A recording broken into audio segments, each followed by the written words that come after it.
बिस्मिल्लाहिर्रहमानिर्रहीम। मेरे निगरान इकराम, पंडाल के अंदर बैठे मेरे मज़ीद रुकला ख़वातीन और हज़रात, अस्सलाम वालेकुम। वालेकुम सलाम। मैं सबसे पहले बैरिस्टर सलाहुद्दीन को, सेक्रेटरी जनरल और उनकी एग्जीक्यूटिव कमेटी को दिल की गहराइयों से मुबारकबाद पेश करता हूं कि एक लीगल इशू पे आज का इस सेमिनार का इनेकाद किया गया। इससे पहले 40-42 साल मुझे जो हो गए, उसमें मैंने ये देखा था कि हमारी जो भी मूवमेंट चली है वो या तो डिक्टेटर के खिलाफ चली है, आइन की बालादस्ती के लिए चली है, जमहूरियत की बारी के लिए चली है। लेकिन कुछ अरसे से मैं ये देख रहा हूं कि अब हमारी लड़ाई जो है जुडिशरी वर्सेस जुडिशरी और फिर वकला के दरमियान एक किस्म की लड़ाई जो है। सवाल सिर्फ ये पैदा होता है कि जुडिशल कमीशन ऑफ पाकिस्तान जिस कानून के मुताबिक आप जजेस की अपॉइंटमेंट करते हैं, मैं ये बात दावे के साथ कहता हूं कि सबसे पहले पाकिस्तान बार काउंसिल ने ही ये रिकमेंडेशन दी थी कि जुडिशल कमीशन होना चाहिए अपॉइंटमेंट ऑफ जजेस का। वो इसलिए कि हम ये समझ रहे थे कि जब कमीशन बनेगा तो जजेस की अपॉइंटमेंट मेरिट्स पे होगी और जो लोग जज बनकर हाई कोर्ट में आएंगे या सुप्रीम कोर्ट में आएंगे, वो जो कमीशन है उनको सिलेक्ट करके भेजेगा। मैं 4 साल जुडिशियल कमीशन का मेंबर रहा। अख्तर हुसैन साहब यहाँ मौजूद हैं। चौधरी इफ्तिखार साहब के दौर में 2 हेड-ऑफ जज बनाने की बात की गई। पाकिस्तान भर में रिप्रेजेंटेटिव कॉन्फ्रेंस लाहौर में बुलाई गई। लाहौर में बुलाने के बाद हमारे दरमियान फैसला किया हुआ कि 8 रुकनी एक कमेटी बनाए, कंस्टिट्यूट की जाए और उसको इस्लामाबाद भेजा जाए, जो चीफ जस्टिस ऑफ पाकिस्तान से जाके बात करे कि हम हेड ऑफ जजेस की अपॉइंटमेंट को एक्सेप्ट नहीं करते। हम 8 आदमी लाहौर से इस्लामाबाद गए। चीफ जस्टिस ऑफ पाकिस्तान को मैसेज भेजा गया कि हेड ऑफ जजेस के मामले में हमने कुछ रेजोल्यूशन पास की हैं, आप हमें इस बात का मौका दें कि हम आपसे बात करें। हमें बुलाया गया। जब हम गए तो बातचीत स्टार्ट करने से पहले ही हमें ये कहा गया कि कोई बात करने की जरूरत नहीं, आपने जो कुछ कहना था तहरीरी तौर पे कह दिया। मुझे कम से कम 3 घंटे का टाइम दे दें। 3 घंटे के अंदर मैं ये बात तय करके बताऊंगा कि हेड ऑफ जजेस बनने चाहिए या नहीं बनने चाहिए। हम सारे दोस्त जो थे पाकिस्तान बार काउंसिल के दफ्तर में जाकर बैठ के तकरीबन 2.5 घंटे के बाद हमें बुलाया गया तो चीफ जस्टिस ऑफ पाकिस्तान ने कहा कि फुल कोर्ट मीटिंग हुई है, हमने बार के फैसले को एक्सेप्ट कर दिया, कोई हेड ऑफ जज अपॉइंट नहीं होगा। हमें मेरिट्स की बात जब करते हैं तो मेरिट्स की बात करते हैं। जब उन्होंने कहा उस जमाने में हेड ऑफ जज नहीं बने, लेकिन बाद में कराची में एक मीटिंग के दौरान गलती से या ये समझते हैं कि मैंने अपनी नीयत के साथ ये बात की कि जुडिशियल कमीशन के अंदर जजेस की अपॉइंटमेंट का जो तरीकाकार है, इसमें पिक एंड चूज, लाइकिंग और डिसलाइकिंग का बाजार करना, ये मेरा जुमला था। मुझे कहा गया कि यासीन आजाद से कहें कि ये माफी मांगे क्योंकि इसमें जो जुमले बोले हैं इससे हमारी तौहीन होती है। चेयरमैन जो उस वक्त चीफ जस्टिस ऑफ पाकिस्तान थे, उन्होंने मेरी तरफ देखा तो मैंने एक ही जवाब दिया कि मैं यहां माफी मांगने के लिए नहीं आया हूं, कमीशन के अंदर बैठा हूं, मेरा भी स्टेटस वही है जो आपका है, लिहाजा मैं हक को सच की बात करूंगा, मैं किसी किस्म का कोई कॉम्प्रोमाइज नहीं करूंगा। अल्टीमेट रिजल्ट क्या निकला कि उसके बाद जो कुछ हुआ, जो हालात मैंने फेस किए, मैं उसके डिटेल में नहीं जानना चाहता, वो मेरा पर्सनल मामला था। अब सवाल ये पैदा होता है कि वही जुडिशियल कमीशन जिसमें एक दफा फुल कोर्ट की मीटिंग हुई और उस मीटिंग के अंदर ये बात तय हो गई कि एडॉक जजेस की अपॉइंटमेंट नहीं होगी। लाहौर में मीटिंग हो रही थी, मैंने इनको कहा, तो एक ऑनरेबल जज सुप्रीम कोर्ट ने यह बात कही कि यासीन आजाद, हमें जजेस की जरूरत है। तो मैंने ये कहा कि आप 5वां हाई कोर्ट में से सिटिंग जज से किसी को एडॉक जज बना दें। तो कहा यह गया कि हमारे हाई कोर्ट में कोई भी जज इस काबिल नहीं है कि जिसको हम एडॉक जज बना के सुप्रीम कोर्ट भेजे। तो मैंने ये कहा कि आप अपने तमाम 5वां हाई कोर्ट पे आदमी एतमाद करते हैं, तो अगर सुप्रीम कोर्ट का पॉइंट ऑफ व्यू ये है और अगर आपको एडॉक जज अपॉइंट करने का बहुत शौक है, तो आइन मेरा इस बात की इजाजत देता है कि 15 साल की स्टैंडिंग रखने वाले किसी भी वकील को एडॉक जज बनाया जाता है। मैंने कहा मैं 2 वकीलों के नाम देता हूं, आप उनको एडॉक जज बना दें। जब ये बात कही तो उन्होंने खामोशी इख्तियार कर ली, सारा कुछ हो गया। हमारी अदलिया पर सवाल किया जाता है कि हमारी अदलिया आजाद है, हम भी रट लगाते हैं कि अदलिया आजाद है, लेकिन मैं इस बात से भी डिसएग्री करता हूं कि हमारी अदलिया आजाद है। अभी चंद दिन पहले सुप्रीम कोर्ट के ऑनरेबल चीफ जस्टिस से यह बात पूछी गई कि जनाब अमेरिकन ने यह बात कही है कि पाकिस्तान की अदलिया आजाद नहीं है, तो आपने उंगली सामने रखकर उनको खामोश कर दिया।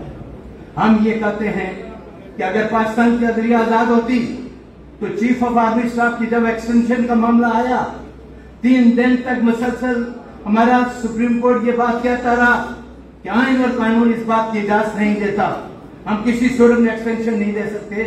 बाद में इसी सुप्रीम कोर्ट में आपने 6 महीने का टाइम दिया एक्सटेंशन का, और फिर ये जो हमारी पार्लियामेंट है लूली लंगड़ी, जब वहां पर पार्लियामेंट के अंदर गया तो हमारी तमाम पॉलिटिकल पार्टियों ने वहां वोटिंग की चीफ ऑफ आर्मी के हक की एक्सटेंशन में। मैं सवाल ये करता हूं, मैं ये सवाल ये करने में हक बजाना हूं और ये कहता हूं कि आपने एक दफा फिर नजरिया जरूरत को, हमारी नजरिया ने एक दफा फिर नजरिया जरूरत को जन्म दिया, और ये मैंने कई टॉक शो में ये बात कही।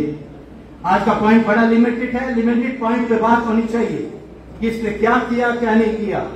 पॉइंट ये है कि क्या ऑनरेबल हाई कोर्ट के चीफ जस्टिस को जो एडॉक जज बनाया जा रहा है वो सही बनाया जा रहा है या गलत बनाया जा रहा है। दूसरा पॉइंट ये है कि क्या सीनियरिटी क्रॉस करके दूसरे लोगों को जज बनाया जा सकता है या नहीं बनाया जा सकता।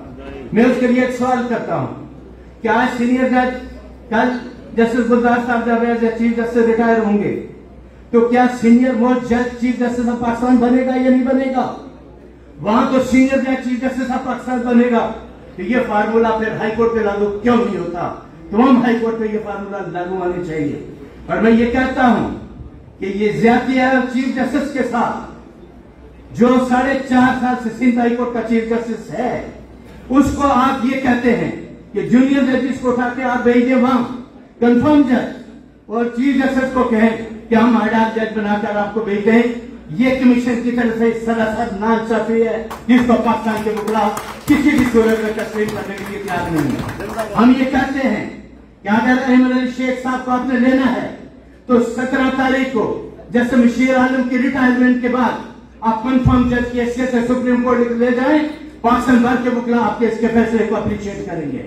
लेकिन मैं आज एक बार फिर ये कहता हूं कि हमारे चीफ जस्टिस साहिबान बाज़ वक़्त क्या करते हैं कि वो ये देखते हैं अपने मजाज का, उनके मजाज का आदमी कौन है, वो उसकी एज को भी देखते हैं, एज पीरियड को भी देखते हैं कि अगर हम इसको सुप्रीम कोर्ट ले जाएंगे तो क्या ये चीफ जस्टिस ऑफ पाकिस्तान बनेगा या नहीं बनेगा। मैं आज भी कहता हूं कि इवन लाहौर से जिस खातून को आप लेके जा रहे हैं उसकी एज निकाल दी, वो 2031 में रिटायर हो रही है, आप उसको चीफ जस्टिस ऑफ पाकिस्तान बनाने चाहते हैं। मैं ये पूछता हूं कि जब एक वैकेंसी खाली हुई सुप्रीम कोर्ट की, अहमद अली शेख पर आपको क्या एतराज है? उनको सुप्रीम कोर्ट क्यों नहीं लेके जाते? ये और मुतालबा करता है कि आप उनको ले जाने चाहते हैं तो कंफर्म जज सुप्रीम कोर्ट की हैसियत से ले जाएं, हमारा कोई एतराज नहीं होगा। लेकिन अगर आप chief justice Sindh high court से ज्यादती करेंगे तो वो पाकिस्तान से के जितने वकील हैं, जिस तरह आपके सामने इस बात अपनी आवाज को बुलंद करेंगे, वो बुलंद करेंगे और उस पर आवाज उठाएंगे। दूसरा, मैं ये कहता हूं कि जुडिशियल कमीशन ऑफ पाकिस्तान से यह मुतालबा किया जाना चाहिए, वो मुतालबा क्या आना चाहिए कि जुडिशियल कमीशन अपना इजलास बुलाए, पैरामीटर तय करे कि कौन से पैरामीटर के तहत वो लोगों की जजेस की अपॉइंटमेंट करेंगे। ये कहां लिखा हुआ है? एक दफा हमने ये कहा कि आप सुप्रीम कोर्ट के इन्वॉल्वमेंट के लिए वकीलों का जो इंटरव्यू करते हैं और उसमें यह चेयरमैन भी बैठता है, 2 मेंबर भी बैठते हैं। मेरा ये कहना था, कोई जज साहिबान का भी कहना था कि एक कमेटी बनाए जो जजेस की अपॉइंटमेंट का इंटरव्यू करे और ये देखे कि क्या वो जज इस म्यार पे पूरा उतरता भी या नहीं, अगर नहीं उतरता तो उसको जज मत बनाए। मेरिट्स की बात करते हैं तो मेरिट्स पे आए, मेरिट्स के तहत अपॉइंटमेंट करें। मैं आज इस हाउस में ये मुतालबा भी करता हूं और ये बात कहता हूं कि अब ये बात तय हो जानी चाहिए कि सुप्रीम कोर्ट में कौन जाएगा। ये बात किसको तय करनी है? जुडिशियल कमीशन ऑफ पाकिस्तान को तय करनी है। और हम ये कहते हैं कि सुप्रीम कोर्ट में उसी जज को जाना चाहिए जो सीनियरिटी के साथ से नंबर 1 पे है, फिर नंबर 2 वाले को जाना चाहिए, 3 वाले को जाना चाहिए। पिक एंड चूज का बाजार यहाँ गर्म नहीं होना चाहिए, इसको खत्म करें। पाकिस्तान पाक आर्मी में आप देख रहे कि जब किसी जूनियर जज को आप उठा के अपॉइंट करते हैं तो सीनियर जो जनरल है वो सिर्फ रिजाइन कर देता है कि कल ये मेरे को सलाम करता था, मैं कल इसको क्यों सलाम करूं, वो रिजाइन लेके चला जाता है। ये कहां का दस्तूर है कि जूनियर जज का सुप्रीम कोर्ट तो लेके जा रहे हैं लेकिन सीनियर मोस्ट के खिलाफ एलिगेशन लगाते हैं कि वो नालायक है। अगर नालायक है तो फिर ये बताएं कि 4.5 साल तक आपने वैसे चीफ जस्टिस के उसको क्यों एक्सेप्ट किया? अगर कोई नालायक जज है तो उसको निकाल क्यों नहीं देते? क्यों नहीं निकाल देते? कितने कॉम्पिटेंट लोग कहां बैठे हुए हैं, लेकिन किसी की इंसल्ट करना, किसी की तजलील करना, अगर कोई आदमी इस तरह करेगा तो पाकिस्तान के वकीला, जिस तरह हमने पहले भी बताया कि हमने ना असूलों पे कॉम्प्रोमाइज किया, ना असूलों पे कॉम्प्रोमाइज करने के लिए तैयार हैं। हम आज इसके इस वक्त से मुतालबा करते हैं कि जुडिशियल कमीशन ऑफ पाकिस्तान एक तरीकाकार तय करे और ये तय करे कि आइंदा ये बेइंसाफी किसी जज के साथ नहीं होगी, जो भी जाएगा वो सीनियरिटी के हिसाब से सुप्रीम कोर्ट जाएगा। आज ये चीजें जो है सरदार लतीफ खान खुदा साहब ने बहुत सारी बात कही, मैं उनकी किसी बात का जवाब नहीं देना चाहता, लेकिन एक बात मैं बता देना चाहता हूं ये कि 42 साल हो गए हमने ये एक से एक मार्शल के दौर में हमने भी कुर्बानियां दी, आपके शाना बशाना चले, आपके शाना बशाना चले, कुर्बानियां भी दी, बात भी की, हक की बात की। कुछ दिन पहले जैसे फैज ईसा के खिलाफ क्या नहीं किया गया, वहां भी हमारी अदलिया को एक दूसरे से लड़ाया गया। आज हमारे मुल्क की बदकिस्मती देखें कि सुप्रीम कोर्ट के अंदर जजेस के दरमियान ग्रुपिंग है, हाई कोर्ट के अंदर जजेस की ग्रुपिंग है। हम ये कहते हैं कि ग्रुपिंग खत्म करो, एक टीम के हैसियत से काम करो और केसेस पे तवज्जो दो, उनकी डिस्पोजल करो। हम इस एक्शन को इसलिए कंडेम करते हैं जनाब कि ये तरीकाकार आपका गलत है। हम जमहूरी असूलों पर यकीन रखने वाले लोग हैं, हम कानून की बालादस्ती की बात करते हैं, हम आइन की बालादस्ती की बात करते हैं, तो हम इंसाफ की भी बात करते हैं। अदलिया का इदारा जो है वो इंसाफ देने के लिए बैठा है। मैं ऑनरेबल सुप्रीम कोर्ट के जज साहिबान से ये बात पूछता हूँ कि इमरान अली शेख के साथ जो अगर आप नाइंसाफी करेंगे तो वो इंसाफ देने के लिए कौन सी अदालत में जाएगा? वो कहां जाकर पर अपने हक की आवाज को बुलंद करेगा? तो मैं ये कहता हूं ये सिला खत्म करें। मैं हाई कोर्ट बाहर बोलते गहराइयों से खराजे तहसील पेश करते हुए ये बात कहता हूं कि आपने एक स्टेप लिया अपने आप को महदूद करने इस बात का, क्योंकि इसको और रंग मत देंगे तो हमारी यूनिटी में भी फर्क आएगा। अपने आप को महदूद कर दे कि जजेस की अपॉइंटमेंट मेरिट्स पे होगी, सीनियरिटी के असूल का मद्देनजर रखा जाएगा और किसी किस्म की पिक एंड चूज नहीं होगी, जो भी अपॉइंटमेंट मेरिट पे होगी।